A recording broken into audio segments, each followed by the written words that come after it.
संचार मनुष्य व्यवहार की एक मूलभूत आवश्यकता है और वो हम सभी कर सकते हैं। लेकिन जीवन में संचार का जितना महत्व है, उससे भी अधिक महत्वपूर्ण है उसका प्रभावशाली होना। लेकिन सभी लोग प्रभावशाली संचार करते हैं, ऐसा नहीं होता है, और इसीलिए सभी लोगों को प्रगति तथा वृद्धि के अवसर मिलते रहते हैं, ऐसा भी नहीं होता। ये बात निजी जीवन और करियर दोनों जगह पर बराबर से लागू होती है। संचार या संभाषण प्रभावशाली होने के लिए क्या-क्या आवश्यक होता है, हम क्या कर सकते हैं, इन बातों को बड़ी स्पष्टता से जानना और उनका अभ्यास होना ये प्रौढ़ता का नियम ही है।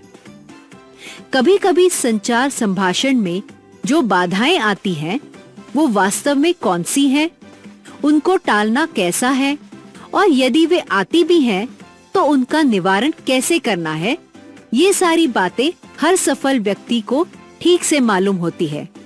कभी-कभी बहस, झगड़े तथा अनबन निर्माण होने की घटनाएं होती हैं। उस वक्त भी प्रभावशाली संचार किया जा सकता है और उसकी क्षमता जरूरी होती है। इसके लिए समयोचित बुद्धि एवं अक्ल दोनों ही की आवश्यकता होती है।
हेलो फ्रेंड्स, आपका सत्र 19 में स्वागत है। इस सत्र में हम जानेंगे प्रभावी संवाद कौशल क्या है, यानी इफेक्टिव कम्युनिकेशन स्किल्स के बारे में। तो चलो शुरुआत करते हैं। इस सत्र में हम जानेंगे कि संवाद के 6 तत्व क्या है, मौखिक तथा अमौखिक यानी वर्बल और नॉन वर्बल कम्युनिकेशन क्या होता है, नॉन वर्बल कम्युनिकेशन के कौशल कैसे पाए जा सकते हैं, नेतृत्व तथा पेशेवर विकास में कम्युनिकेशन स्किल्स का क्या महत्व है। हम सब ने बचपन से कम्युनिकेशन यानी संवाद करना सीखा है। हम एक दूसरे से बातें करते हैं, अपने स्कूल में, कॉलेज में अपने प्राध्यापकों का सिखाना अनुभव करते हैं, दोस्तों में बातें करते हैं, अपने माँ बाप से बातें करते हैं। तो संवाद कौशल या कम्युनिकेशन स्किल के बारे में हम सबको पता ही है, हम वो करते आ रहे हैं। पर क्या हम अपने संवाद कौशल को और ज़्यादा प्रभावी बना सकते हैं? हाँ जी, बिल्कुल। तो देखते हैं ये कैसे किया जाए। उससे पहले चलो समझ लेते हैं कि ये संवाद यानी कम्युनिकेशन होता क्या है। संवाद यानी कम्युनिकेशन ये संदेश देने की प्रक्रिया है, पर यह प्रक्रिया एक तरफा नहीं चलती। इसमें आदान और प्रदान दोनों दिशा से संवाद किया जाता है। संवाद अपने भावनाओं की, एहसासों की, विचारों की अभिव्यक्ति भी है। जरूरी नहीं कि हर बार संवाद शब्द रूप ही हो। कई बार अपने फेशियल एक्सप्रेशंस से, अपनी कृति से भी हम संवाद करते हैं। कई सारी कलाओं में भी हम अपनी अभिव्यक्ति करते हैं। जैसे हम संगीत का आनंद लेते हैं, नृत्य में कोई कथा बताते हैं, अभिनय करते हैं। ये सारे भी तो एक तरीके के संवाद ही है। हमारे विचार प्रकट करना, अभिव्यक्त करना और दूसरों तक वो पहुंचाना, ये है कम्युनिकेशन यानी संवाद। हम सब संवाद तो करते हैं, पर इन संवादों के पीछे क्या प्रेरणा होती है, क्या कारण है? चलो समझते हैं। हमारे मन में जो विचार होते हैं, हमारी जो कल्पनाएं होती है, वो हमें अभिव्यक्त करनी होती है। तो ऐसे विचारों को एक्सप्रेस करने के लिए हम कम्युनिकेशन का इस्तेमाल करते हैं। मानो मैं एनवायरनमेंट फ्रेंडली हूँ और प्रदूषण को लेके बहुत चिंतित हूँ, तो प्रदूषण के खिलाफ मेरे जो विचार है वो मुझे या तो भाषण या कोई आर्टिकल लिख के एक्सप्रेस करने हैं। तो ये हो गया एक प्रकार का कम्युनिकेशन। मेरे मन में कई सारी भावनाएं आती है, एहसास होते हैं, वो भी तो मुझे औरों को बताने होते हैं। तो ऐसे भावनाओं की अभिव्यक्ति भी कम्युनिकेशन है। कई बार औरों को आदेश देने के लिए हम कम्युनिकेशन करते हैं। जैसे माँ बाप हमें समझाते हैं, आदेश देते हैं कि शाम को 9 बजे तक आपको बिल्कुल घर में आना ही है। या फिर ऑफिस में हमारे बॉस हमें कुछ काम करने का और वो वक्त पे ख़त्म करने का आदेश देते हैं। तो ये भी एक तरीके का कम्युनिकेशन है। कई बार हम मनोरंजन के लिए भी संवाद करते हैं। जैसे हम दोस्त मिलते हैं, हंसी मजाक करते हैं, चुटकुले सुनाते हैं। ये हो गया एक मैत्रीपूर्ण संवाद। कई बार अपनी चीज मनवाने के लिए, किसी को राजी करने के लिए भी हम कम्युनिकेशन करते हैं। आपने ये अनुभव किया होगा, आपके क्लास में ऐसा कोई व्यक्ति जरूर होगा जो अपने प्रोफेसर से एक ऑफ पीरियड मांगने में बहुत ज़्यादा एक्सपर्ट है। वो टीचर को मना लेता है। तो किसी को राजी करने के लिए भी आप संवाद का उपयोग करते हैं। कई बार कुछ लोग किसी को धोखा देने के लिए कोई झूठ मूठ बता के संवाद से अपना काम निपटा लेते हैं। तो ऐसे गलत कामों के लिए भी कभी संवाद किया जाता है। ये और ऐसे कई सारे कारण हैं हमारे संवाद के। तो मित्रों, हमने देखा अपनी जिंदगी में पूरा दिन हम अलग अलग कारणों से, अलग अलग बहानों से संवाद करते रहते हैं। तो ये एक हमारे लिए इम्पॉर्टेंट स्किल है। मान रहे हो ना? इसके बारे में और जानने से पहले मैं आपको कहूंगी, आप थोड़ा सोचो। आपके पहचान में, चाहे वो आपके दोस्त हो या फिर आपका कोई रिश्तेदार, जैसे कोई चाचा, कोई मौसी, या फिर अपने माँ बाप, कोई शिक्षक, उन सबको याद करो और उनमें से किसी प्रभावशाली संवादक को याद करो। कोई तो होगा जो हमेशा अपने कम्युनिकेशन स्किल्स से आपको इम्प्रेस करता है। मैं आपसे रिक्वेस्ट करूंगी, उसके बारे में, उसके कम्युनिकेशन स्किल्स के बारे में आप थोड़ा सोचो। क्या खूबियां देखी है आपने इस प्रभावशाली संवादक में? ऐसे संवादक अपना संदेश बहुत ही संक्षिप्त रूप से पर स्पष्ट रूप से देना जानते हैं। वो अपनी भावनाओं के प्रति जागरूक होते हैं और सुनने वालों के भी भावनाओं का सम्मान करते हैं। उन्हें अपने कम्युनिकेशन के गोल यानी संवाद के लक्ष्य पूरी तरह पता होते हैं, वो उन्हीं लक्ष्यों के लिए अपना संवाद जारी रखते हैं, उनसे वो ढलते नहीं। इस कारण एक अच्छा रिश्ता ऐसे संवादक अपने श्रोताओं से बना लेते हैं। मुझे विश्वास है आपने जिस व्यक्ति के बारे में सोचा है उनमें ये सारी खूबियां आपने जरूर देखी होंगी।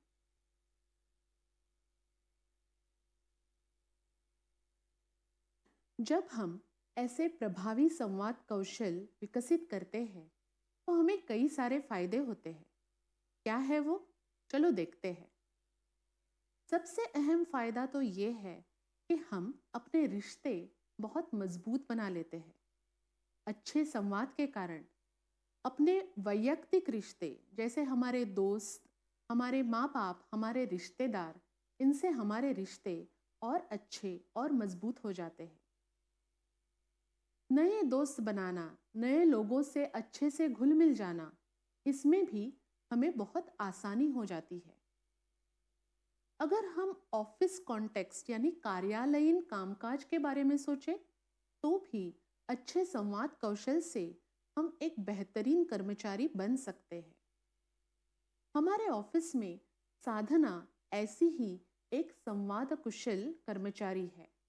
किसी भी मीटिंग में, किसी भी डिस्कशन में कोई अनबन हो जाए, किसी का झगड़ा हो जाए, अगर दो व्यक्ति किसी बात पे सहमत नहीं हो रहे हो तो साधना वहां उनकी सहायता करती है। वो अच्छे से दोनों लोगों की बात सुनती है, उनकी भावनाओं को समझती है और रचनात्मक सॉल्यूशन क्या है, उस परिस्थिति में क्या करना सही रहेगा, ये साधना बता पाती है। नए कर्मचारियों से भी वो बहुत जल्दी घुल मिल जाती है। साधना जैसे लोग हमारे टीम में आए, इसलिए हम सारे लोग बहुत प्रयास करते हैं। वाकई साधना अपने संवाद कौशल होने के कारण एक बहुत ही लोकप्रिय कर्मचारी है। और अगर आप एक नेता बनना चाहते हो, लीडर बनना चाहते हो, तो भी संवाद कौशल आपके लिए बहुत ही ज्यादा महत्वपूर्ण है। अपने टीम को इकट्ठा बांधे रखना, उनसे अच्छा काम करवाना, रचनात्मक रूप से उनके बीच की अनबन को सुलझाना, ये सारे काम एक नेता को हमेशा करने पड़ते हैं। इनमें इफेक्टिव कम्युनिकेशन स्किल्स का एक बहुत बड़ा योगदान रहता है। आगे बढ़ने से पहले समझ लेते हैं कि संवाद के अलग अलग माध्यम क्या है। कई 100 साल पहले जब हम जंगल में रहते थे, बिल्कुल आदि मानव थे, तब तो कोई भाषा विकसित ही नहीं हुई थी, पर तब भी इशारों से और ध्वनि प्रयोग करके आदि मानव एक दूसरे से संवाद बना लेते थे। फिर धीरे धीरे भाषा का विकास होने लगा और हमारे विचारों की और एहसासों की अभिव्यक्ति भी और ज्यादा संपन्न होने लगी। पर कई सालों तक हमारे कम्युनिकेशन का माध्यम सिर्फ मौखिक कम्युनिकेशन यानी वर्बल कम्युनिकेशन रहा। आदि मानव के जमाने को छोड़ दो, आप अपने परदादा के टाइम पे भी याद करोगे तो तब सारा कम्युनिकेशन या तो फेस टू फेस यानी व्यक्ति और व्यक्तियों के बीच होता था या फिर पत्र लिखे जाते थे। बहुत ही इमरजेंसी होने पर टेलीग्राम का उपयोग किया जाता था। पर आपके दादा दादी के समय तक टेलीफोन का आविष्कार हो गया था, तो तब लोग एक दूसरे से टेलीफोन पे बात करते थे। सिर्फ शब्द नहीं, उसके साथ ध्वनि भी पहुंचा सकते थे। उसके बाद आया ईमेल और इंटरनेट का आविष्कार। इसने तो लिखित स्वरूप के संवाद को यानी रिटन कम्युनिकेशन को पूरा बदल दिया। कार्यालयीन कामकाज में अब ईमेल का ही प्रयोग ज्यादातर होने लगा। तुरंत एक दूसरे के साथ कम्युनिकेट करने के लिए ईमेल एक बहुत ही प्रभावी माध्यम बन गया। फिर आए स्मार्टफोन्स, मोबाइल्स, इंटरनेट। उसके चलते अब तो हमारा सारा कम्युनिकेशन बहुत ही तत्पर यानी इंस्टेंटेनियस हो गया है। चैट, वीडियो कॉल ऐसे नए नए माध्यम भी आ गए हैं। तो आज अगर हम देखें तो एक दूसरे से संवाद करने के लिए हमें बहुत सारे माध्यम उपलब्ध है, पर हर माध्यम की अपनी खुद की खासियत भी है। हमें वो समझना जरूरी है। कुछ माध्यम पूरी तरह शब्दों पे यानी वर्बल कम्युनिकेशन पे डिपेंड करते हैं, तो कुछ माध्यम हमें अपने अशारीर यानी नॉन वर्बल कम्युनिकेशन का भी उपयोग करने देते हैं। पर इन सारे माध्यमों में सबसे ज़्यादा इस्तेमाल किया जाता है वो है इंटरपर्सनल यानी अंतरवैयक्तिक संवाद। ये संवाद दो व्यक्तियों के बीच होता है, लक्ष्याधारित होता है। आपको लग रहा होगा कि संवाद एक बहुत ही जटिल प्रक्रिया है। हाँ, वो तो है, पर इसको थोड़ा आसान करके हम समझने की कोशिश करें।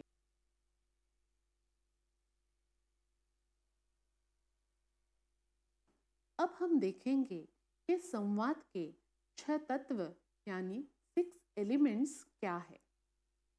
प्रथम तत्व है प्रेषक यानी के सेंडर, जो संदेश को दूसरे व्यक्ति की तरफ भेजता है। वो अपने विचारों को, एहसासों को संदेश के रूप में अभिव्यक्त करता है। दूसरा एलिमेंट या तत्व है ग्राही यानी रिसीवर, अर्थात ये वो व्यक्ति है जो इस संदेश को पाता है और उसे समझता है। एक उदाहरण लेते हैं। कल आपकी एग्जाम है और सबसे कठिन विषय का पेपर होने वाला है। उस विषय को लेकर, उस एग्जाम को लेकर आप बहुत ज़्यादा चिंतित हो, टेंशन में हो। तो आपने थोड़ी बात करने के लिए निहार को, अपने दोस्त को फोन लगाया और उससे बात करना शुरू किया। तो इस केस में आप बन गए प्रेषक यानी सेंडर और निहार बन गया ग्राही यानी रिसीवर। यहां एक बात और समझ लेते हैं। जब दुतरफा संवाद चल रहा है, जब आप संदेशों का आदान और प्रदान दोनों कर रहे हो, तो सेंडर और रिसीवर यानी प्रेषक और ग्राही के रोल्स भी इंटरचेंज होते रहते हैं। ग्राही हमेशा कोई भी संदेश को अपनी सोच, अपने संदर्भ के साथ समझता है। आओ हम अगले दो तत्वों को समझते हैं तो हमें ये बात क्लियर हो जाएगी। अगला तत्व है संदेश यानी मैसेज। ये वो अभिव्यक्ति है जो सेंडर ने या प्रेषक ने की है। जरूरी नहीं कि हमेशा ये मैसेज या संदेश शब्द रूप हो। कभी आपकी हल्की हंसी, कभी कोई कृति या कभी आपका शांत रह जाना, ये भी एक तरीके का संदेश ही है। चौथा तत्व है माध्यम। अभी हमने कई सारे माध्यमों के बारे में जाना। संवाद को प्रभावशाली बनाने में माध्यम एक बहुत महत्वपूर्ण भूमिका रखता है। जैसे मैंने पहले भी कहा, कुछ माध्यम में सिर्फ वर्बल कम्युनिकेशन का इस्तेमाल होता है, जैसे ईमेल या पत्र। उसमें मुझे क्या कहना है, मेरे मन में भाव क्या है, वो उन लिखित शब्दों में प्रतीत नहीं हो पाते। हमने अभी जो उदाहरण देखा, जैसे एग्जाम्स के टेंशन की वजह से आपने निहार को फोन लगाया, इसमें आप अपनी जो विचार उसके साथ शेयर कर रहे हो वो है संदेश, और टेलीफोन बन गया माध्यम। पांचवा तत्व है संदर्भ यानी कॉन्टेक्स्ट। आप जब निहार से बात कर रहे हो तो आपके मन में जो चिंता है वो निहार समझ जाता है, क्योंकि कल एग्ज़ाम है, आपके लिए ये पेपर बहुत ही ज़्यादा मुश्किल है। ये संदर्भ निहार को पता है। वो ये समझ पाता है कि इस कारण आप चिंतित हो और आपको अच्छा लगे, इसलिए आपसे वो बात करता है। तो ये संदर्भ पता होना कोई भी कम्युनिकेशन में एक अच्छे संवाद बनाने के लिए बहुत ही महत्वपूर्ण है। और अब हम देखते हैं अपना छठा तत्व, फीडबैक। हमें कई बार लगता है कि संवाद यानी जो संदेश सेंडर ने रिसीवर की तरफ भेजा है, पर उतना ही महत्वपूर्ण है फीडबैक जो रिसीवर यानी ग्राही प्रेषक की ओर भेजता है। किसी भी संवाद को बनाए रखने के लिए फीडबैक का होना बहुत जरूरी है। जब आपने निहार के साथ बात की, निहार ने आपकी पूरी बात सुन ली। मैं समझ सकता हूँ, मुझे भी तो थोड़ी टेंशन हो रही है, ये सब बातें आपसे कही। ये सब क्या था? आपके विचारों को, आपके भावनाओं को निहार का ये फीडबैक था। ये फीडबैक आपको एहसास दिलाता है कि आप जो संदेश दे रहे हो, आप जो संवाद कर रहे हो, वो सुना जा रहा है, समझा जा रहा है। सुनने वाला आपके विचारों से और भावनाओं से वाकिफ है। फीडबैक का इस तरह किसी भी संवाद में एक बहुत महत्वपूर्ण रोल है। और एक उदाहरण लेते हैं। आपके क्लास में आपके प्रोफेसर एक कोई बहुत ही इंटरेस्टिंग कंसेप्ट आप सबको समझा रहे हैं। उनकी उस सब्जेक्ट में बहुत मास्टरी है, उन्होंने उस विषय का बड़ा ही अध्ययन किया है। जब वो आपको वो कंसेप्ट समझा रहे हैं, तो वो बन गए प्रेषक यानी सेंडर। आप सारे स्टूडेंट्स बन गए ग्राही। यहाँ शायद आप फिर से उन्हें कुछ ना बोले, सवाल ना पूछे, पर आप वो जो कह रहे हैं वो अच्छे से सुन रहे हो। वो हो गया संदेश यानी मैसेज जो आप ग्रहण कर रहे हो। यहाँ माध्यम क्या होगा? हम सब आमने सामने बैठे हैं, तो माध्यम है शब्द रूप या फिर वर्बल, और उसी के साथ नॉन वर्बल भी है। जैसे आप सब महसूस कर रहे हैं कि अपना पसंदीदा सब्जेक्ट सिखाते समय आपके प्रोफेसर बहुत ही खुश और एक्साइटेड महसूस कर रहे हैं। आपके कोर्स में ये सब्जेक्ट बहुत महत्वपूर्ण है। आपके आगे की पढ़ाई के लिए इस सब्जेक्ट को अच्छे से समझना आपके लिए ज़रूरी है। अगर ये संदर्भ आपको पता है, तो आप और ध्यानपूर्वक इस सब्जेक्ट का अध्ययन करोगे। तो यहाँ ये संदर्भ या कॉन्टेक्स्ट भी महत्वपूर्ण है।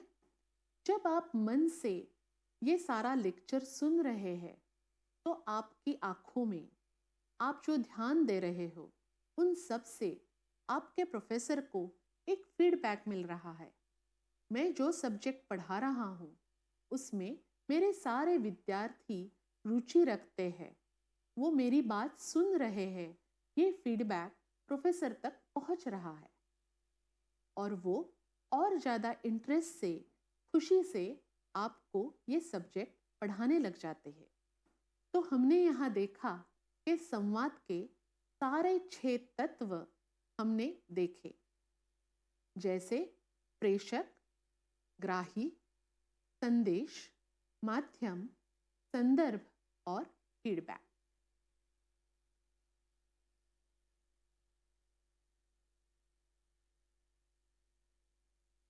कम्युनिकेशन तो हम सारे कर लेते हैं, पर अपने कम्युनिकेशन को इफेक्टिव बनाने के लिए हमें कुछ विशेष प्रयास लेने पड़ेंगे। एक उदाहरण बताती हूँ। राष्ट्रपिता महात्मा गांधी को आपने सुना होगा कोई पुरानी फिल्म में शुरुआती दिनों में महात्मा गांधी एक अच्छे ओरेटर नहीं रहे हैं। अपने विद्यार्थी दशा में, इतना ही क्या, वकील बनने के बाद भी अपने कम्युनिकेशन स्किल्स में वो काफ़ी वीक थे।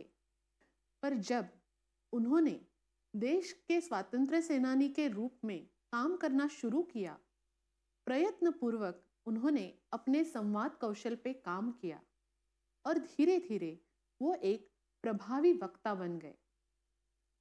सारा देश उनके भाषण सुनने के लिए उत्सुक हो जाता था। तो ये जरूरी नहीं है कि आज हम सारे प्रभावी संवादक हो, पर इच्छा रखने से और प्रयास करने से हम अपने कम्युनिकेशन स्किल्स एनहांस कर सकते हैं और ज़्यादा इफेक्टिव कम्युनिकेटर बन सकते हैं। और एक चीज़ समझते हैं, सेम संदेश को भी अलग अलग ग्राही अलग अलग तरीकों से देखते हैं। मैं, रिया और सुप्रिया, हम तीनों साथ में पढ़ाई करते थे। पिछली एग्जाम में मैंने सबसे कम मार्क्स पाए और सुप्रिया ने सबसे ज़्यादा। इस बार जब एग्जाम्स आए, सुप्रिया ने बोला हमें एक साथ पढ़ाई करनी चाहिए। रिया ने मना कर दिया। मुझे लगा रिया को शायद लग रहा है कि मेरे साथ पढ़ाई करने से उसका नुकसान होगा, इसलिए वो मना कर रही है। तो रिया के इसी संदेश को मैंने कुछ अलग तरीके से देखा। सुप्रिया को लगा शायद रिया जलन महसूस कर रही है। एक साथ पढ़ाई करके भी रिया से मेरे अच्छे मार्क्स आए, इसलिए शायद वो अपसेट है। इसलिए इस बार वो अकेले ही और ज़्यादा पढ़ाई करना चाहती है। तो रिया के उसी संदेश को सुप्रिया ने कुछ और अलग तरीके से समझा। इस बात का हमें हमेशा ध्यान रखना चाहिए कि जो संदेश हम दे रहे हैं, क्या वो सही तरीके से ग्राही ने समझा है।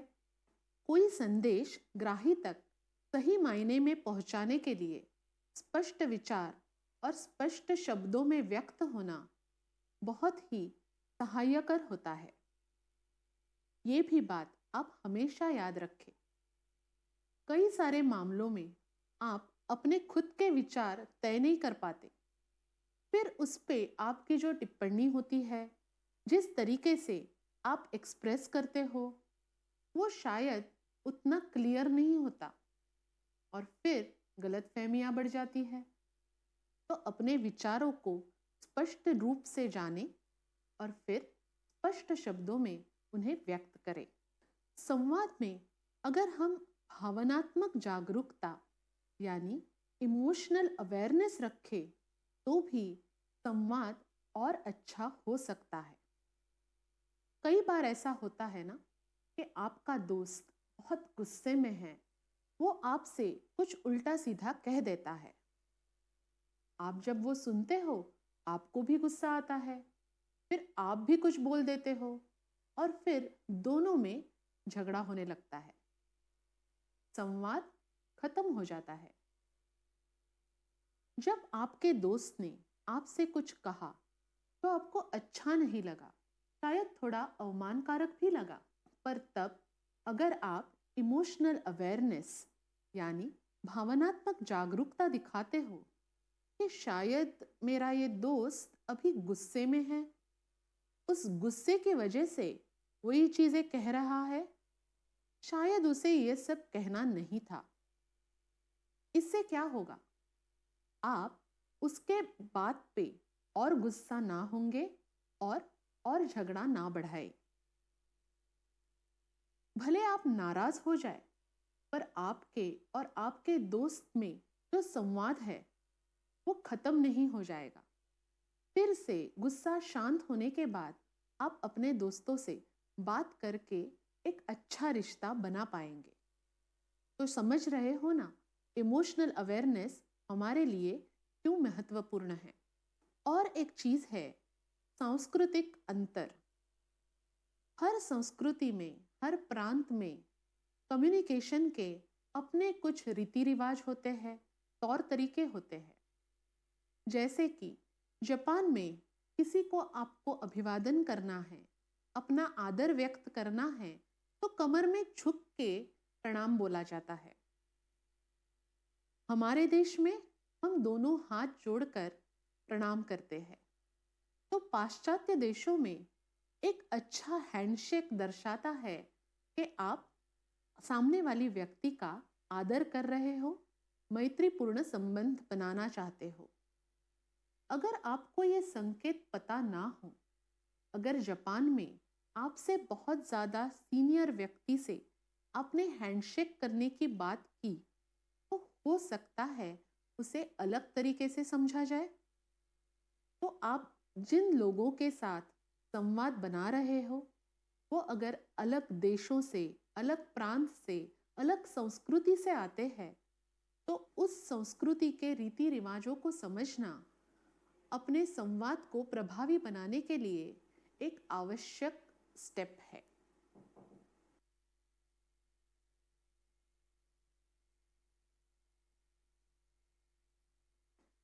किसी भी संवाद के लक्ष्य क्या होते हैं, जिसे हम कम्युनिकेशन गोल्स भी कह सकते हैं। संदेश या मैसेज कुछ भी हो, वो सही तरीके से ग्राही तक पहुंचाना, ये सबसे महत्वपूर्ण लक्ष्य है किसी भी संवाद का।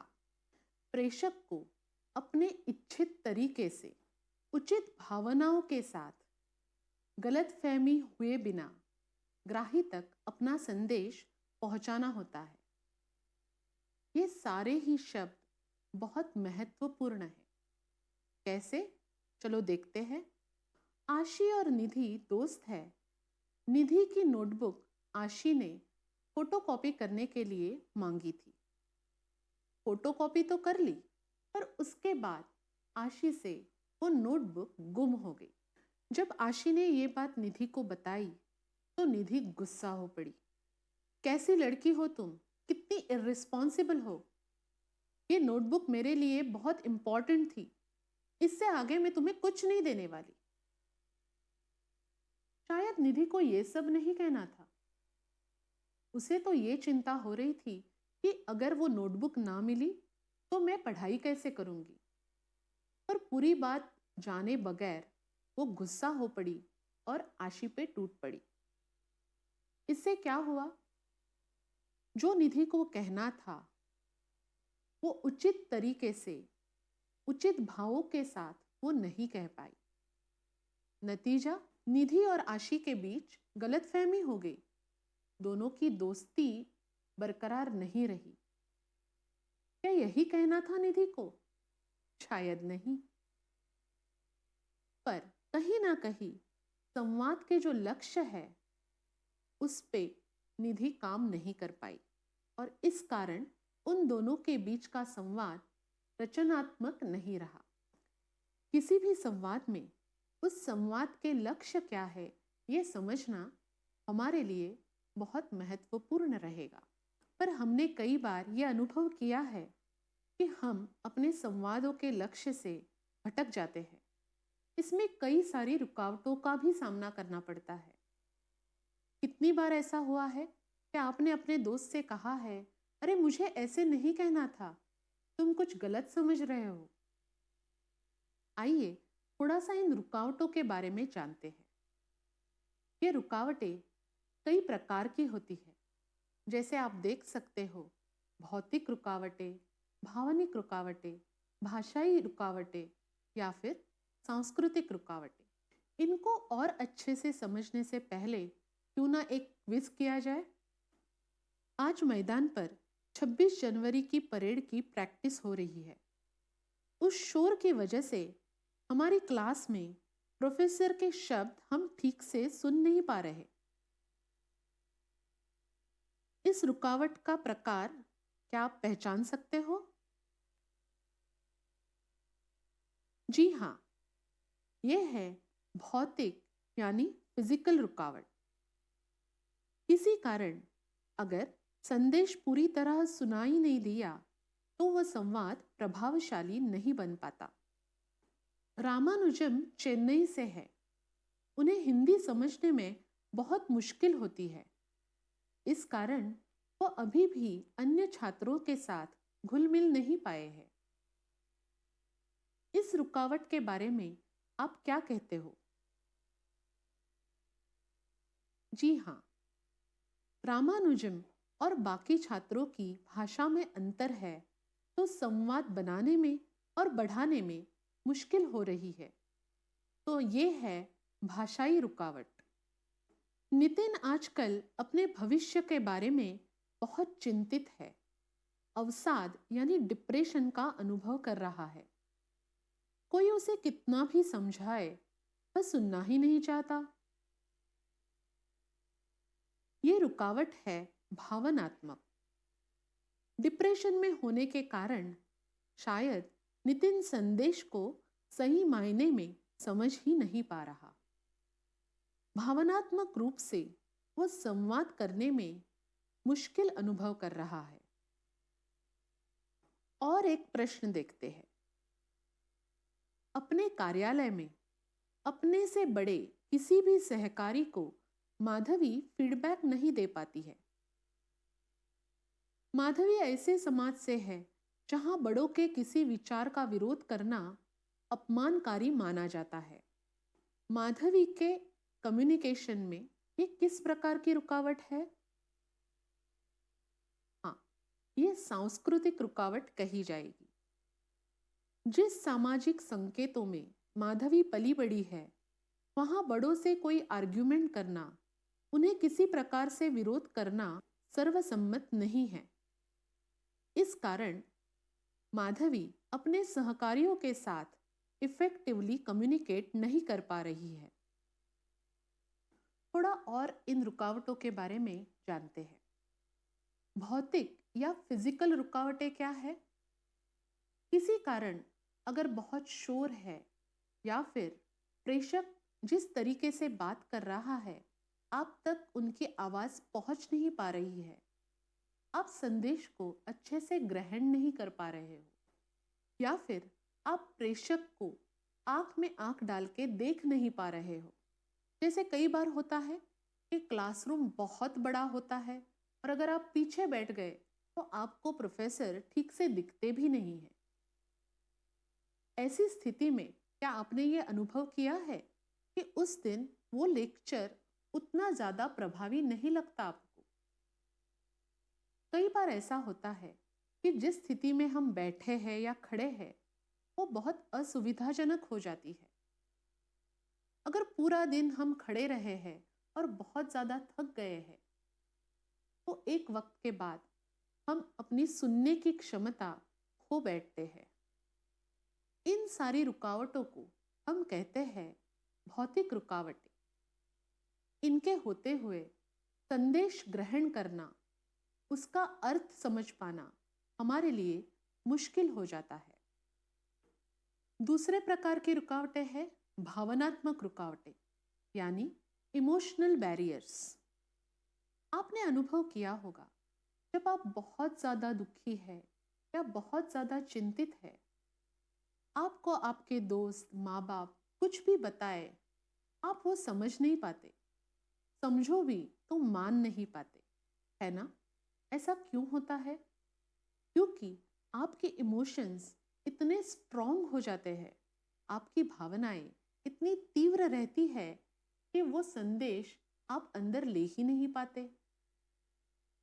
कई बार ऐसा भी तो होता है कि संदेश या फिर जो कॉन्टेक्स्ट यानी संदर्भ है, उससे आपकी भावनाएं बहुत ही विपरीत होती है। मानो कोई एक डिस्कशन चल रहा है, अपने भविष्य को लेके सारे दोस्त चिंतित है और उसी बात पे सबका बहुत सीरियस डिस्कशन चल रहा है।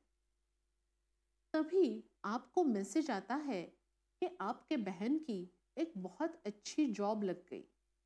आप बहुत खुश हो जाते हो। ऐसी स्थिति में क्या बाकी सब लोग जो डिस्कशन कर रहे हैं, उनकी जो चिंता है, क्या आप उससे रिलेट कर पाओगे? आपकी खुशी उस स्थिति से बहुत ही विपरीत है और फिर बाकी दोस्तों को ऐसे लग सकता है कि आप अच्छी तरह उनकी बातें नहीं सुन पा रहे हो, उस डिस्कशन का हिस्सा नहीं हो। तो ये हमने देखी भावनिक रुकावटें। तीसरा प्रकार है सांस्कृतिक रुकावटें। अभी हमने इसका एक उदाहरण देखा। हर एक संस्कृति के अलग अलग तौर तरीके और रीति रिवाजों की वजह से ऐसी रुकावटें आ सकती है। हम अपने देश में भी विभिन्न प्रांतों के लोग जब एक होकर बात करते हैं तो ऐसी रुकावटों का अनुभव करते हैं, है ना? और चौथे प्रकार की रुकावटें हैं भाषाई रुकावटें। जब हम वर्बल कम्युनिकेशन कर रहे हैं तब भाषा एक बहुत ही महत्वपूर्ण हिस्सा है उस कम्युनिकेशन का। अगर जिस भाषा में संवाद हो रहा है वो भाषा मैं ठीक से समझ ना पाऊं तो भला मैं उस संदेश को कैसे समझूंगी? कई बार भाषा के भी अलग अलग फ्लेवर्स होते हैं, तो वही शब्द अलग अलग लोग अलग अलग तरीकों से समझते हैं।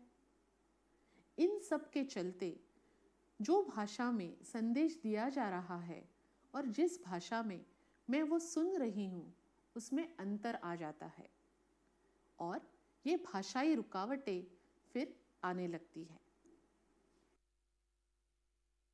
अब थोड़ा और समझते हैं नॉन वर्बल यानी अमौखिक संवाद के बारे में। अमौखिक संवाद क्या है? इसमें शब्दों का कोई आदान प्रदान होना जरूरी नहीं है। हमारे चेहरे के हाव भाव, जिस तरह से हम आवाज या ध्वनि का उपयोग करते हैं, अलग अलग कृतियां करते हैं, इससे संदेश पहुंच जाता है। थोड़े उदाहरण बताती हूँ। जैसे भौवे उठाना, चेहरे पे गुस्सा दिखाना, आंखें बड़ी करना, ये सारे संदेश ही तो है। बहुत ऊंची स्वर में चिल्ला के बात करना या फिर बहुत हल्के से विस्पर करना, हर एक का अपना अपना अलग मतलब है। कंधों का इस्तेमाल करके, कभी नाक कान खुजा के, कभी अपनी घड़ी की तरफ देख के भी हम कुछ कम्युनिकेट करना चाहते हैं। तो ये सारे हो गए नॉन वर्बल कम्युनिकेशन के यानी अमौखिक संवाद के तरीके। शायद आपको लगे कि अमौखिक संवाद तभी होता है जब ग्राही और प्रेषक एक दूसरे को देख पाते हैं। जी नहीं, जब हम टेलीफोन पे भी बात कर रहे हैं, जब सिर्फ आवाज सुन रहे हैं, तब भी हम नॉन वर्बल कम्युनिकेशन का इस्तेमाल तो करते हैं। वहां पे सबसे महत्वपूर्ण है हम अपनी आवाज कैसे इस्तेमाल करते हैं। आवाज के साथ साथ अगर आप हंस के स्माइल चेहरे पे रख के बात कर रहे हो तो वो आपके शब्दों में झलकता है, सुनने वालों को उसका एहसास हो जाता है। कभी ट्राई नहीं किया तो करके देखिए। तो हमें ये याद रखना है कि चाहे हमारा संभाषण फेस टू फेस यानी दो व्यक्तियों के बीच हो या फिर टेलीफोन जैसे किसी माध्यम के द्वारा, हमारा नॉन वर्बल कम्युनिकेशन तब भी जरूर चलता रहता है। ये कोई ऐसी चीज नहीं कि जो आपको बिल्कुल पता नहीं है। हम सब नॉन वर्बल कम्युनिकेशन यूज भी करते हैं और समझते भी हैं। एक क्विज के द्वारा ये चीज को देखते हैं। इस क्विज में आपको बताना है कि ये अमौखिक इशारे आपको क्या दर्शाते हैं। दृढ़तापूर्वक हाथ मिलाना, ये दर्शाता है आत्मविश्वास। निगाहें चुराना, अगर कोई निगाहें चुरा रहा है तो आप समझ जाते हो कि इस व्यक्ति को खुद में कुछ कमी महसूस हो रही है।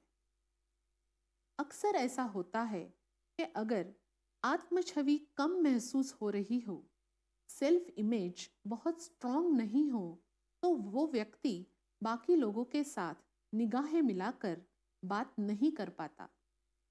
उसकी आई कांटेक्ट थोड़ी वीक रहती है। बड़ी और लाल आंखें ये दर्शाते हैं कि क्रोधपूर्ण स्थिति बनी हुई है।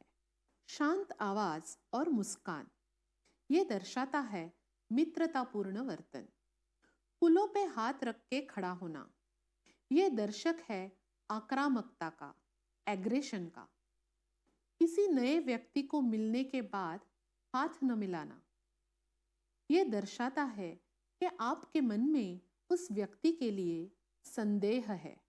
आप समझ ही गए होंगे कि ये सारे अमौखिक इशारे आप खुद भी देते हो और दूसरों के ऐसे इशारे समझ भी लेते हो। इस नॉन वर्बल कम्युनिकेशन के अपने कुछ कार्य है, अपनी कुछ विशेषताएं हैं। उनके बारे में थोड़ा जान लेते हैं। पहला कार्य है वार्तालापों का प्रबंधन, यानी कन्वर्सेशंस मैनेज करना। हम कैसे यूज करते हैं अमौखिक इशारों को? मानो कोई मीटिंग चल रही है और कोई बार बार अपनी घड़ी की तरफ देख रहा है, तो हर कोई जान जाता है कि शायद मीटिंग का वक्त खत्म हो गया है। फिर जो व्यक्ति मीटिंग में बात कर रहा होता है वो इशारा समझ जाता है। कई बार अपना लैपटॉप बंद करके या किताब बंद करके हमारे प्रोफेसर्स ये इशारा देते हैं कि आज का लेक्चर यहीं पे खत्म हो गया। शब्दों में कहने की जरूरत नहीं पड़ती, वो इशारा आप पकड़ लेते हो और क्लास से बाहर जाना शुरू कर देते हो। अगर आप कुछ महत्वपूर्ण बात बता रहे हो और कोई बीच में टोकने लगे तो कई बार आप हाथ से उसे रोक देते हो। ये भी एक तरीका है अपना कन्वर्सेशन मैनेज करने का। तो ये सारे हैं अमौखिक इशारे जो किसी भी कन्वर्सेशन को मैनेज करने में मदद करते हैं। और एक महत्वपूर्ण कार्य है फीडबैक देना। हमने फीडबैक क्या है ये तो अभी बहुत अच्छे से समझा है। ज़्यादातर फीडबैक देने में हम नॉन वर्बल इशारे यूज करते हैं। जैसे कोई बात कर रहा है तो हम नॉड करते हैं, बोलते हैं, आंखों से, चेहरे से अपनी उत्सुकता दर्शाते हैं, हम समझ रहे हैं ये बात दर्शाते हैं। अगर किसी बात से हम असहमत हैं तो वो भी हमारे चेहरे पे प्रकट होने लगता है। तो जो संदेश दिया जा रहा है, जो संवाद हो रहा है, उसमें एक फीडबैक हम दे देते हैं। नॉन वर्बल कम्युनिकेशन का और एक महत्वपूर्ण कार्य है संदेश स्पष्ट करना। हम शब्दों में कुछ बोल तो रहे हैं, पर जब उसके साथ हम अमौखिक इशारे भी करते हैं, वो संदेश अधिक स्पष्ट रूप से ग्राही तक पहुंच जाता है। जैसे अगर मैं आपको कुछ चीज के लिए वार्निंग दे रही हूं तो मैं अपने उंगली का इस्तेमाल करूंगी, या फिर किसी चीज पे अगर मुझे बोलना है कि ये निर्धारित हो चुका है तो शायद मैं अपने मुट्ठी का इस्तेमाल करूंगी। ये ऐसे इशारे मैं शब्दों में जो संदेश दे रही हूं उसको अधोरेखित करते हैं। अमौखिक संवाद के कई सारे तरीके हैं। इसमें हमारे पांचों ही इंद्रिय शामिल हो जाते हैं। चलो समझते हैं। दृष्टि, कोई चीज जो मेरे लिए बहुत महत्वपूर्ण है उसे अच्छे से रखना, उसकी केयर लेना। अगर कोई दोस्त ये करता है तो वो मुझे ये संदेश दे रहा है कि मेरे लिए जो महत्वपूर्ण चीज है ये उसके लिए भी महत्वपूर्ण चीज है। मुझे वो संदेश अच्छा लगता है। तो यहाँ दृष्टि इंद्रिय का हमने उपयोग किया। ध्वनि, ध्वनि का तो हम अक्सर उपयोग करते हैं अपने सारे संवादों में। जब बड़े बुजुर्गों से बात करें तो हम धीमी आवाज में विनम्रता से बात करते हैं, और जब दोस्तों के साथ है, कुछ एक्साइटिंग खबर आई है तो हमारे आवाज में वो एक्साइटमेंट छलक पड़ती है। इस तरह ध्वनि से भी बहुत कुछ संकेत दिए जाते हैं। टच, यानी स्पर्श, छोटे बच्चे को प्यार दुलार देना या लंबे अरसे के बाद किसी दोस्त से मिलने पर उसको गले लगा लेना, ये है स्पर्श के माध्यम से संवाद करने का तरीका।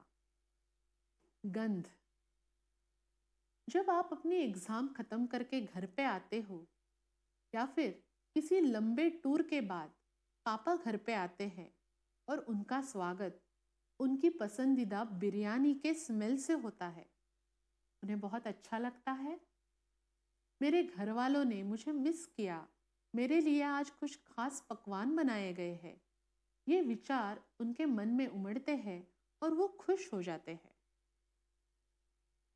इस तरह गंध भी हमारा संदेश अपनी व्यक्ति तक पहुंचाने के लिए हमारी मदद करते हैं। इसी उदाहरण में स्वाद भी तो एक महत्वपूर्ण अंग है।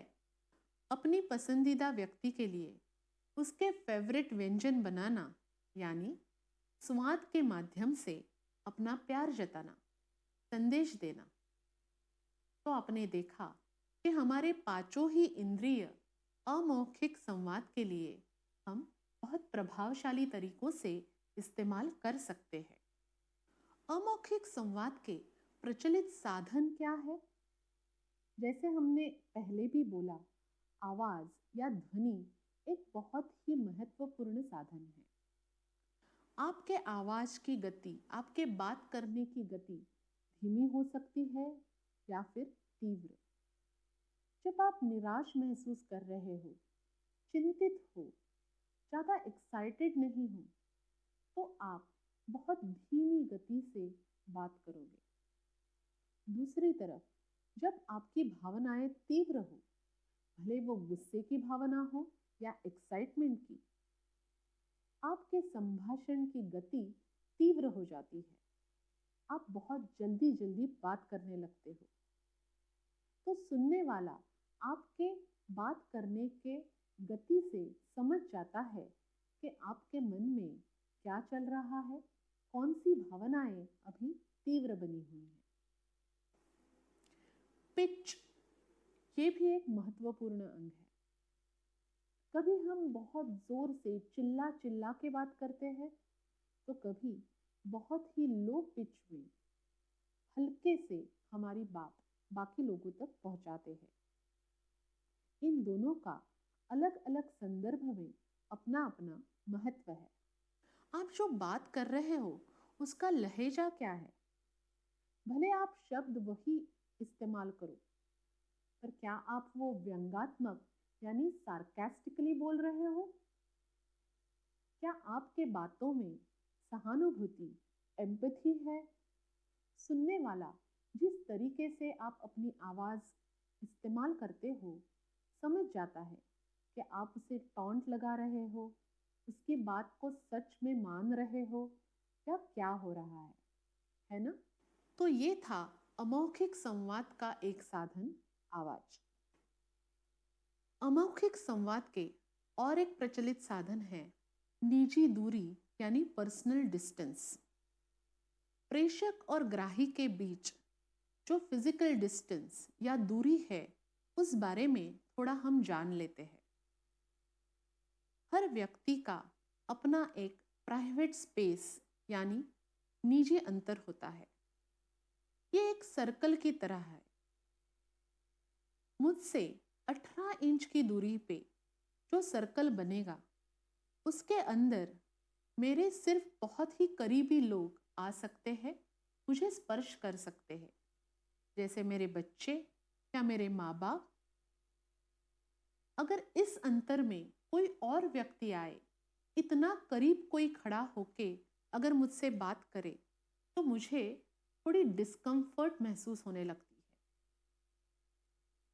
18 इंच से 4 फुट की दूरी तक जो सर्कल बनेगा, वो होता है मेरे दोस्तों का, मेरे रिश्तेदारों का, मेरे सहकर्मियों का सर्कल, जिन्हें मैं अच्छे से जानती हूँ, जिनके साथ कंफर्टेबल फील करती हूँ।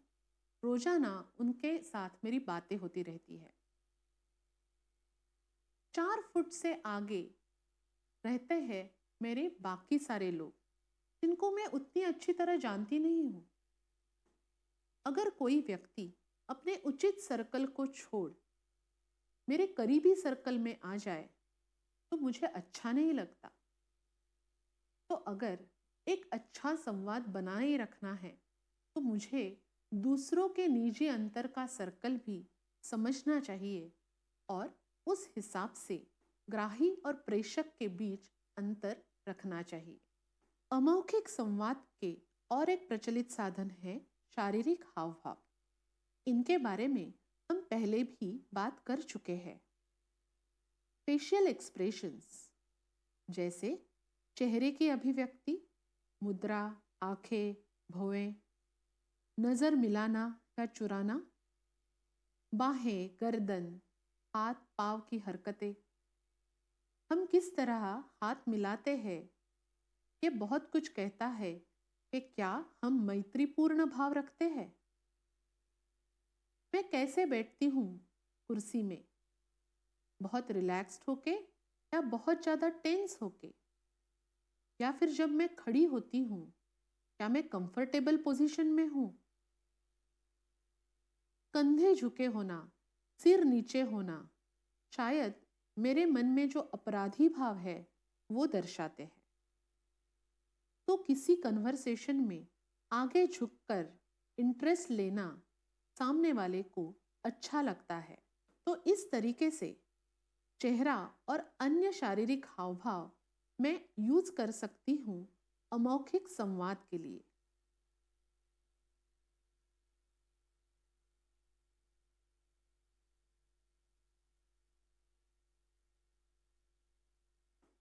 बोलना और सुनना दोनों ही संवाद के महत्वपूर्ण अंग है। हमें कई बार लगता है कि प्रभावी संवादक बनने के लिए हमें सिर्फ अच्छा बोलना आना चाहिए, पर मित्रों, अच्छा बोलने के साथ हमें अच्छा सुनना भी आना चाहिए अगर हम एक प्रभावी संवादक बनना चाहते हैं। तो आओ विस्तार से समझते हैं कि हम प्रभावी वक्ता कैसे बने और सक्रिय श्रोता कैसे बने। प्रभावी वक्ता बनने के लिए स्पष्ट रूप से अभिव्यक्ति करना बहुत महत्वपूर्ण है।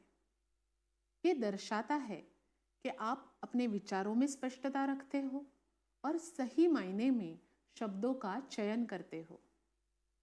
आप जो कह रहे हो उसमें अगर सच्चाई है, ईमानदारी है, तो आपके संभाषण को एक अलग ताकत मिल जाती है।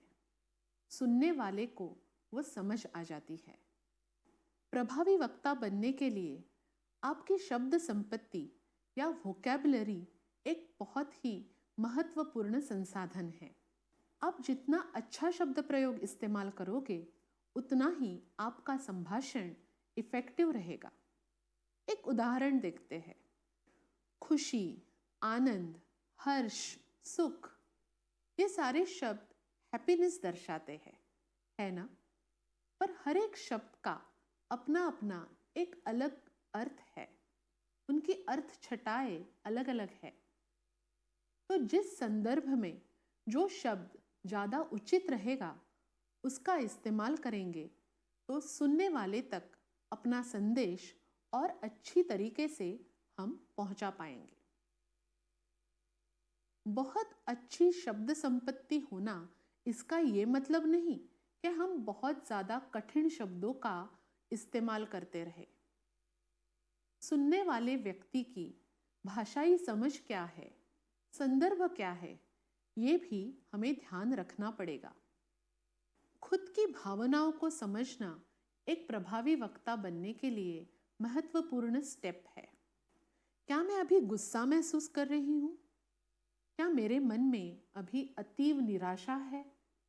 मेरा जो संभाषण चल रहा है क्या वो इन भावनाओं से प्रेरित है? इसे समझना मेरे लिए इम्पॉर्टेंट है। मोहित को बहुत जल्दी गुस्सा आ जाता है। उसके मन के खिलाफ कोई भी घटना घटी तो बस वो गुस्सा हो जाता है और तीव्र शब्दों में अपनी प्रतिक्रिया दे देता है। इससे मोहित ने अपने संवाद में कई बार मुश्किलें झेली है। अगर मोहित को एक प्रभावी वक्ता बनना है तो उसे ये बात समझ लेनी चाहिए और मान लेनी चाहिए कि उसका गुस्सा इस काम में उसकी मदद नहीं कर रहा। तो क्या गुस्सा आना बंद हो जाएगा? शायद नहीं। तो मोहित क्या कर सकता है? जब गुस्सा महसूस करे तो मोहित खुद को बता सकता है कि ये भावना मुझे प्रभावी संवाद करने के लिए मदद नहीं करने वाली। फिर वो एक लंबी सांस ले सकता है और सोच समझकर अपना संभाषण आगे बढ़ा सकता है। शायद वो उतने तीव्र शब्दों का इस्तेमाल ना करे, अपने गुस्से पे धीरे धीरे काबू पा ले और अपना संवाद प्रभावी बना पाए। एक प्रभावी वक्ता अपने श्रोताओं से जो फीडबैक आ रहा है उस पे ध्यान देता है, उसका स्वीकार करता है। एक उदाहरण देखते हैं। आप क्लासरूम में बैठे हो, बहुत लंबा लेक्चर चल रहा है और आप सारे विद्यार्थी थोड़ा बोर्डम महसूस कर रहे हो। एक आध प्रोफेसर होते हैं जो ये महसूस तो करते हैं पर गुस्सा हो जाते हैं और फिर सार्कास्टिकली आपको कुछ बोल देते हैं। तो कोई और प्रोफेसर होते हैं जो जब ये बोर्डम महसूस करते हैं तो बोलते हैं, चलो फटाफट एक 2 मिनट की ब्रेक ले लेते हैं, या फिर कोई एक्टिविटी कर लेते हैं, कोई क्विज कर लेते हैं, कोई जोक बताते हैं। इस तरीके से उस बोर्डम को दूर करने के लिए वो प्रयास करते हैं। आप बताइए, इनमें से कौन से प्रोफेसर को आप प्रभावी वक्ता मानोगे? जी हाँ, जो वक्ता फीडबैक की कदर करता है, उस पे गौर करता है और उस अनुसार अपने संवाद को मोड़ता है, वही प्रभावी वक्ता माना जाता है। ऐसा वक्ता अपने श्रोताओं के नजरियों का और भावनाओं का सम्मान भी करता है।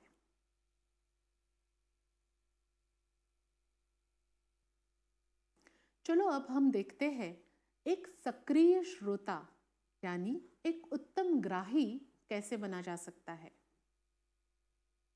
आपने इन दोनों शब्दों का प्रयोग तो हमेशा किया होगा। हियरिंग यानी सुनना और लिसनिंग यानी श्रवण करना। ये दोनों शब्द बहुत अंतर रखते हैं। हियरिंग यानी सुनना एक महज शारीर प्रक्रिया है। जो मेरे कान पे संदेश आ रहे हैं उसे मेरा मस्तिष्क समझ लेता है। पर श्रवण यानी लिसनिंग ये एक बहुत ही कॉन्शियस प्रोसेस है, सजग प्रक्रिया। इसमें मैं सिर्फ शब्दों की तरफ ध्यान नहीं देती, उसके साथ जुटे हुए सारे नॉन वर्बल्स इशारों पे भी मेरा ध्यान होता है। जब हम एक अच्छा श्रोता बनना चाहते हैं तो हमें एक्टिव लिसनिंग यानी सक्रिय श्रवण करना पड़ेगा। एक्टिव लिसनर सामने वाले की बात को पूरी ध्यान से सुनता है और समझता है। सिर्फ शब्दों के अर्थ नहीं, उनके पीछे प्रतीत होने वाले भाव वो भी समझने की वो पूरी कोशिश करता है।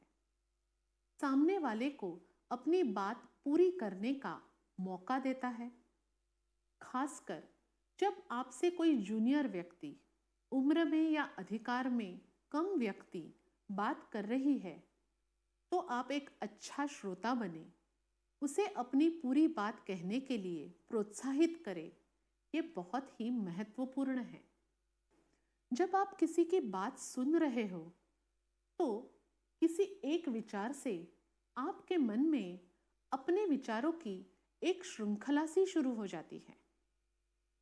मानो प्रोफेसर ने कहा है कि कल एक क्लास टेस्ट होने वाला है। अब आपके मन में अपने विचारों की एक श्रृंखला शुरू हो गई। ये ऐसे सरप्राइज क्लास टेस्ट क्यों रखते हैं? आज मेरे दीदी का बर्थडे है, मेरी पूरी शाम तो बर्थडे पार्टी में जाएगी और एक फिर सबमिशन भी तो है कल। अब इस क्लास टेस्ट के लिए मैं कैसे पढ़ाई करूंगा? ये और ऐसे कई सारे अन्य विचार। पर इसके कारण क्या आप आगे की बात जो प्रोफेसर बता पा रहे हैं वो अच्छे से सुन पाओगे? किसी विचार को सुनकर अपनी खुद की विचार श्रृंखला शुरू होना एक बहुत नेचुरल बात है। पर अगर आपको एक अच्छा श्रोता बनना है तो आपको ऐसी श्रृंखला शुरू हो चुकी है ये समझना होगा और खुद को तभी रोकना होगा। ये जो विचार मेरे मन में आ रहे हैं, क्या ये मुझे अभी हेल्पफुल है? इनकी क्या मुझे मदद हो रही है? अगर नहीं तो मैं अभी प्रेषक से आ रही बात पहले सुनूंगी और उसके बाद अपने विचार पे ध्यान दूंगी। ये एक कौशल है जो प्रयासों के साथ आप अपना सकते हो। जब आप सक्रिय श्रोता हो तो आप फीडबैक तो देते हो, पर ये याद रखते हो कि ये फीडबैक कंस्ट्रक्टिव यानी रचनात्मक हो। थोड़ा इसके बारे में समझते हैं।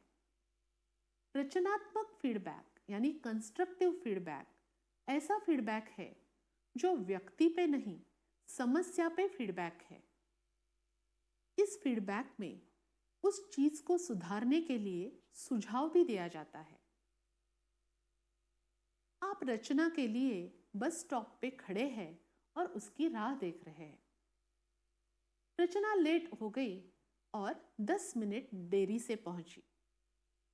आते ही उसने सॉरी बोल दिया, पर आपने उसे बोला, ये बात ठीक नहीं है, तुम हमेशा लेट हो जाती हो, तुम्हारी समय की पाबंदी तो है ही नहीं, क्या मेरे वक्त की कोई कीमत ही नहीं है? क्या यह कंस्ट्रक्टिव फीडबैक कहलाएगा? नहीं। क्या कहा हमने? हमने ये कहा कि रचना को हमारे वक्त की कोई कीमत नहीं है। इस बात से रचना को अपना वर्तन सुधारने में क्या कोई मदद मिल रही है? शायद नहीं। इस प्रकार के संवाद से हमारा रिश्ता खराब होने की संभावनाएं बढ़ जाती है। अगर इसी फीडबैक को हम कुछ इस तरीके से बोले, रचना, अगर तुम कभी लेट हो रही हो तो क्या तुम मुझे एक फोन कर सकती हो या फिर कोई मैसेज दे सकती हो, ताकि मैं भी ये समझ जाऊं कि तुम थोड़ी देर से आने वाली हो और थोड़ी रिलैक्स महसूस करूं। यह है कंस्ट्रक्टिव फीडबैक, क्योंकि हमने रचना को इस तरीके के स्थिति में कैसा वर्तन करना चाहिए उसके लिए एक फीडबैक भी दिया है। सक्रिय श्रोता बनने का और एक मायना है सामने वाले की इच्छाओं का, भावनाओं का आदर करना। इसके कई उदाहरण हमने इससे पहले भी देखे हैं। अगर मेरा कोई दोस्त गुस्से में आके मुझे कुछ बोल रहा है तो वो जो बोले शायद मुझे अच्छा ना लगे, पर अगर मैं उसके गुस्सा, इस भावना का आदर करती हूँ तो मैं ये समझ जाऊंगी कि वो ये सब कहना नहीं चाहता, और फिर मैं उसके संदेश को किसी गलत तरीके से इस्तेमाल नहीं होने दूंगी। सक्रिय श्रोता बनने के और 2 महत्वपूर्ण लक्षण हैं। वो है पैराफ्रेजिंग यानी व्याख्या करना और रिफ्लेक्शन यानी चिंतन करना। चलो देखते हैं इनके बारे में। व्याख्या करना या पैराफ्रेजिंग यानी प्रेषक ने जो आपको संदेश दिया है, काफी कुछ बोला है, उसको संक्षेप में अपने शब्दों में फिर से अभिव्यक्त करना। कई बार ऐसा होता है कि संवाद में बोलने वाला बहुत कुछ बोल जाता है, उसमें उसके विचार होते हैं, कई सारी भावनाएं भी होती है। एक अच्छा श्रोता इन सब विचारों को, इन सब भावनाओं को समझकर अपने शब्दों में संक्षेप से अपनी समझ को दोहराता है। मानो आपका कोई दोस्त बहुत दिनों के बाद आपको मिला है, वो आपसे इन बीच के सालों में क्या क्या हुआ उसकी बातें कर रहा है। वो बार बार आपको ये बता रहा है कि शायद वो कमनसीब ही रहा है, उसे जो सीखना था, जो पढ़ाई करनी थी, वो नहीं कर पाया। फिर जो जॉब मिली वो भी उसकी मनपसंद नहीं थी। वो जॉब भी थोड़े दिनों बाद चली गई और अब तो उसे अपना शहर भी बदलना पड़ रहा है। इन सब को लेकर वो कुछ खास खुश नहीं है और बहुत ही ज़्यादा चिंतित महसूस कर रहा है अपने भविष्य के बारे में। ये और ऐसा बहुत कुछ आपके दोस्त ने आपको बताया है। अब इसको हम पैराफ्रेज कैसे करेंगे? हम उन सारे विचारों का और भावनाओं का आदर करेंगे और शायद संक्षेप से हम उस दोस्त को ये बताएंगे कि मित्र, मैं ये समझ रहा हूँ, शायद इन सब घटनाओं की वजह से तुम खुद को बहुत ही अनलकी महसूस कर रहे हो और दूसरे शहर शिफ्ट होने की बात को लेके थोड़ा परेशान भी लग रहे हो। ऐसे व्याख्या करने से हमारा क्या फायदा होता है? दो तरीके का फायदा। जब हम ऐसी व्याख्या करते हैं तो आगे संवाद बढ़ाने में हम फिर से एक बार तैयार हो जाते हैं। हमने जो समझा है वो सही है या गलत, ये हम प्रेषक के साथ कंफर्म कर लेते हैं। दूसरा फायदा ये है कि जो बोलने वाली व्यक्ति है, जो वक्ता है, उसे ये एहसास हो जाता है कि आप बहुत ही ध्यानपूर्वक उसकी बातें सुन रहे हो। आप उसके जीवन में, उसके संभाषण में रुचि रख रहे हो, उस पर ध्यान दे रहे हो। इससे ये संभाषण और प्रभावी होने में, आपका आपके दोस्त के साथ रिश्ता और मजबूत होने में मदद मिलती है। इसलिए पैराफ्रेजिंग यानी व्याख्या करना ये एक ऐसा स्किल है जो हमें ज़रूर प्रयासपूर्वक सीखना चाहिए। दूसरी क्रिया है चिंतन या रिफ्लेक्टिंग। वक्ता आपको जो बोल रहा है उसे आप अपने तरीके से समझ रहे हो, आपके पूर्वानुभवों से, आपकी भावनाओं से जोड़ रहे हो। उस पे आपके अपने कुछ विचार है, कुछ मत है। ये सारे कहलाते हैं रिफ्लेक्टिंग यानी चिंतन करना। आप जो सोच रहे हो, आपकी जो राय बना रहे हो, उसे व्यक्त करना यानी रिफ्लेक्टिंग। इससे क्या फायदा होता है? फिर एक बार वक्ता को ये एहसास हो जाता है कि आप बहुत ध्यानपूर्वक उसकी बातें सुन रहे हो और आपको भी अपनी बात कहने का, अपने विचार व्यक्त करने का एक मौका मिल जाता है। तो व्याख्या करना यानी पैराफ्रेजिंग और चिंतन यानी रिफ्लेक्टिंग, ये दोनों स्किल्स हमें ज़रूर सीखने हैं।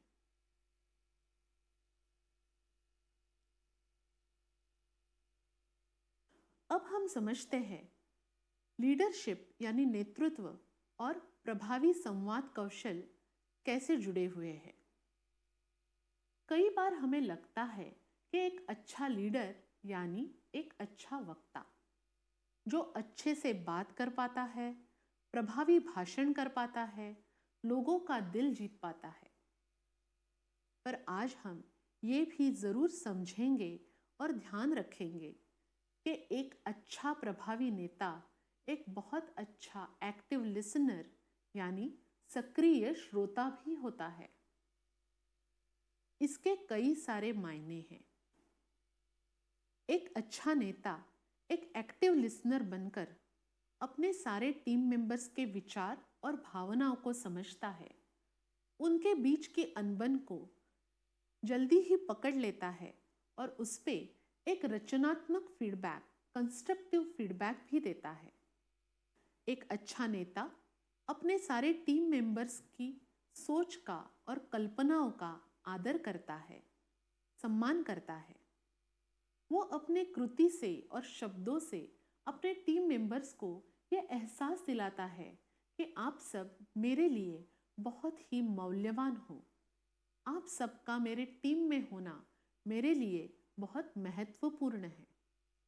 इस सब से उस टीम का टीम स्पिरिट बहुत ही अच्छा हो जाता है। इस कारण उस नेता के लीडरशिप स्किल्स की भी सराहना होती है।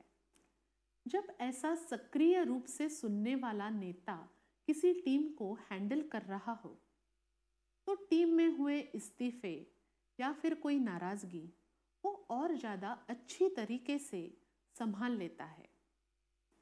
वो अपने टीम मेंबर्स को उत्साहित रखता है, नए नए तरीके से सोचने के लिए, नई कल्पनाओं के लिए प्रेरित करता है।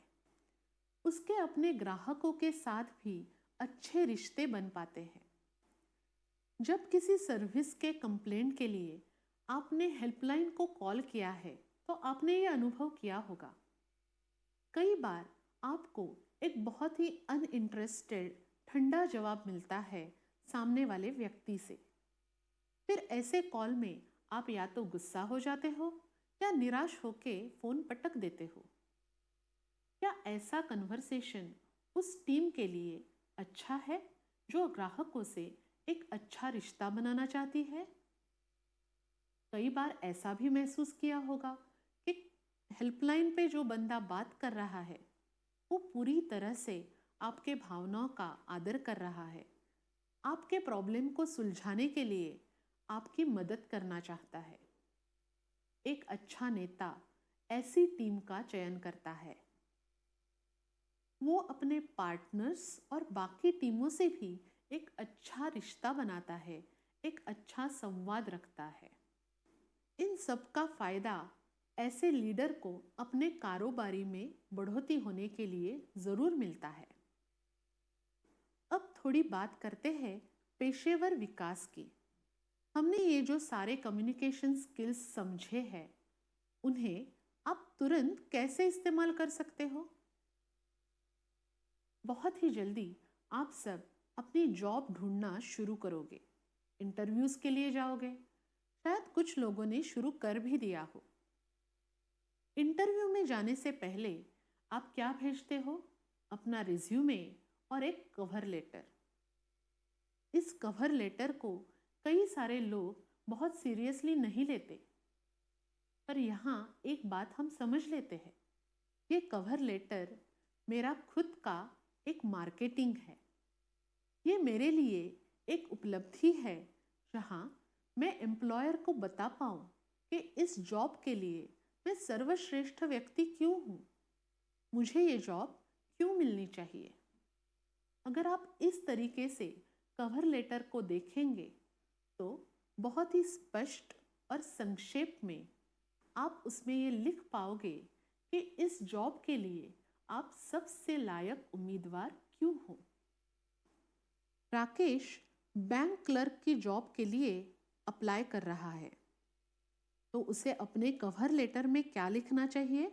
अपने कवर लेटर में आप खुद के बारे में संक्षिप्त सारगर्भित संदेश लिखें। नौकरी और कंपनी से अपने स्किल्स का संदर्भ प्रस्थापित करें। नौकरी के लिए जो अपेक्षाएं हैं, वो अपेक्षाएं आप किस तरह पूरी कर पाओगे, उसके बारे में लिखें। उचित उदाहरण दें। आपको लेने से उस टीम को क्या लाभ पहुंचेगा, ये उद्धृत करें। ऐसा कवर लेटर इंटरव्यू से पहले ही आपकी अच्छी छवि बनाएगा, आपको एक पॉजिटिव एडवांटेज मिलेगा। मित्रों, इसी के साथ हम इस सत्र के अंतिम चरण में आ पहुंचे हैं। प्रभावी संवाद कौशल हमारे निजी तथा कामकाजी रिश्ते सुधारने के लिए महत्वपूर्ण है, उपयुक्त है। ये हमें आत्म प्रतिष्ठा में वृद्धि और आत्मविश्वास दिलाते हैं। अपने निर्धारित लक्ष्यों तक पहुंचने में हमारी सहायता करते हैं। मित्रों, अगर मैंने प्रभावी संवाद कौशल इस्तेमाल किए और आप सब एक सक्रिय श्रोता बने रहे, तो मुझे विश्वास है इस सत्र में आप संवाद कौशल समझ गए होंगे। एक बार इस सत्र में हमने जो सीखा है उसे रिवाइज करते हैं। इस सत्र में हमने जाना कि प्रभावी संवाद के 6 तत्व क्या है, जैसे प्रेषक, ग्राही, संदर्भ, संदेश, माध्यम और फीडबैक। अमौखिक संवाद के स्वरूप और कार्य क्या है। प्रभावी संवाद के लिए आवश्यक कुशलताएं कौन सी है। नेतृत्व तथा पेशेवर विकास में प्रभावी संवाद का क्या महत्व है।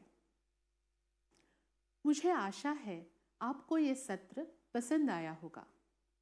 इस सत्र में जो सीखे हमने देखी है, आप अपने निजी जिंदगी में इन सब का इस्तेमाल जरूर करेंगे। आप सबका बहुत बहुत धन्यवाद।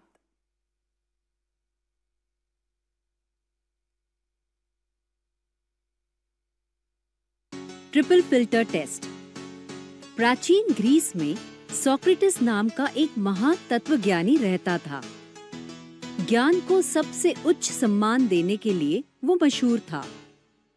एक दिन एक परिचित ने उससे मुलाकात की और कहा, क्या आप जानते हैं कि मैंने आपके दोस्त के बारे में क्या सुना है?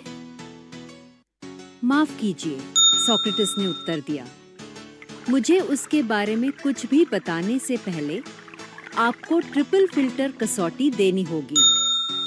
Triple filter? जी हाँ, ट्रिपल फिल्टर यानी कि 3 किस्म की छन्नी। सोक्रेटिस ने कहा, इससे पहले कि आप मेरे दोस्त के बारे में मुझसे कुछ बात करें, आप एक पल लें और जो आप कहने जा रहे हैं उसमें पहली छन्नी लगाएं। इसीलिए मैं इसे ट्रिपल फिल्टर टेस्ट कहता हूँ। पहली छन्नी सत्य की है।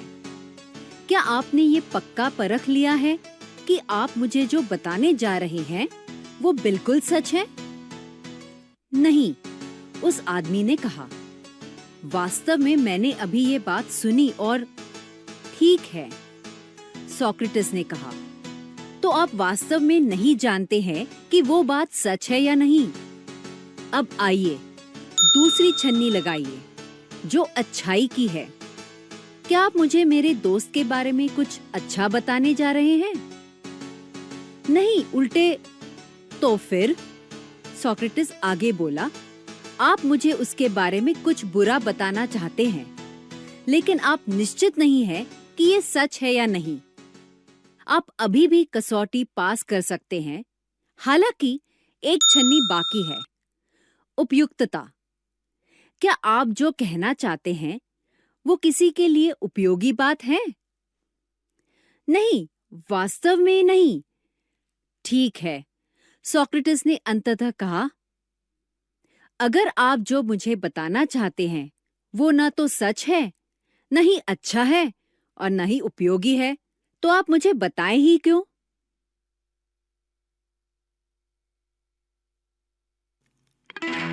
Telephone etiquettes. No rush to say hello the instant you answer a ring. 2. Just shut up! Just shut up! How can you do this to me? Huh?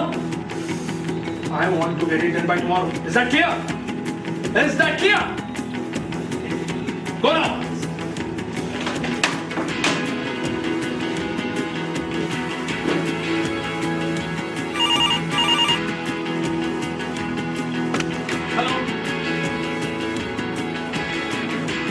There is absolutely no need to speak immediately once you answer a call.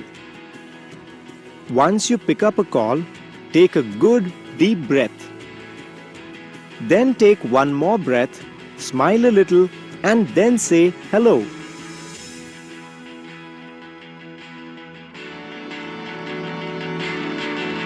Just shut up! Just shut up! How can you do this to me?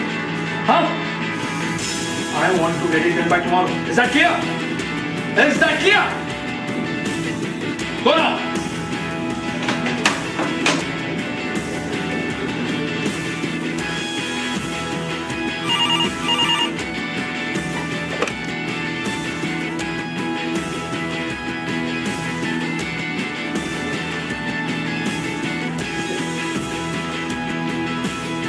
Every call is a fresh segment of communication.